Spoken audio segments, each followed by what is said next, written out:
A man walks into a luxury hotel in London. He greets two former colleagues. They sit, talk, and share a cup of tea. A simple act, harmless, ordinary. But within hours, he begins to feel sick. His head spins. His stomach twists.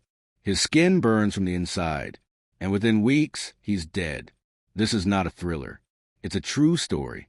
The story of Alexander Litvinenko, a former Russian spy who turned against his own government and paid the ultimate price.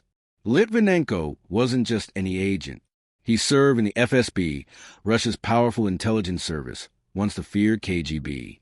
For years, he followed orders until the day he saw too much. He began to question why journalists were dying, why businessmen were vanishing, and why political enemies were ending up poisoned or imprisoned. In 1998, he did the unthinkable. He stood in front of television cameras and accused his own agency, publicly, of plotting to kill Russian citizens. That moment marked his end as a loyal agent and the beginning of his life as a target. Fearing for his life, Litvinenko fled Russia. He sought asylum in the United Kingdom, where he was granted protection. But he didn't stop there. In London, he began working with British intelligence and exposing what he knew, names, operations, secrets buried deep inside the Kremlin. Then came November 1st, 2006. He met with two former Russian agents at the Millennium Hotel in Mayfair. They handed him a teapot. What he didn't know was that it was laced with polonium-210, a rare radioactive isotope. Just 1 microgram is enough to kill. Litvinenko received 10 times that.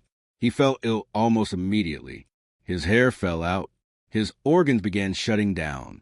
Doctors had never seen anything like it, until a toxicology report revealed the truth.